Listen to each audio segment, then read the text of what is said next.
Harvard యూనివర్సిటీలోని విదేశీ విద్యార్థులను target చేసిన ట్రంప్ సోషల్ మీడియాలో ఆసక్తికర పోస్ట్ పెట్టారు. హార్వర్డ్ వర్సిటీకి పలు ప్రశ్నలు సంధించారు. హార్వర్డ్ యూనివర్సిటీలో విదేశీ విద్యార్థులను చేర్చుకోవడానికి అనుమతి రద్దు చేస్తూ ఇటీవల నిర్ణయం తీసుకున్న అమెరికా అధ్యక్షుడు డొనాల్డ్ ట్రంప్ ఆ నిర్ణయాన్ని సమర్థించుకుంటూ సోషల్ మీడియాలో పోస్టు పెట్టారు. బాగా ఆలోచించే నిర్ణయానికి వచ్చినట్లు తెలిపారు. వర్సిటీలో మొత్తం 31% మంది విదేశీ విద్యార్థులు ఉన్నారన్న ఆయన ఆ వివరాలను వర్సిటీ యాజమాన్యం ఎందుకు దాచిపెడుతోందని ప్రశ్నించారు. ఆ విద్యార్థుల్లో అమెరికా వ్యతిరేక దేశాల నుంచి వచ్చిన చాలా మంది ఉన్నారన్నారు. ఆయా దేశాలు వారి విద్యార్థుల చదువుల కోసం ఎలాంటి సొమ్ము చెల్లించడం లేదన్నారు.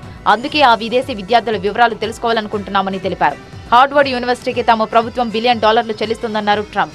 అందుకైనా విదేశీ విద్యార్థుల వివరాలు చెప్పాల్సిన అవసరం ఉందన్నారు. లేదంటే తమ నుంచి వర్సిటీకి ఎలాంటి సాయం ఉండదని స్పష్టం చేశారు. ఇక హార్వర్డ్ లో విదేశీ విద్యార్థులను చేర్చుకునేందుకు ఉన్న అనుమతిని ట్రంప్ రద్దు చేయడంపై కోర్టులో పిటిషన్ దాఖలు చేసింది యూనివర్సిటీ.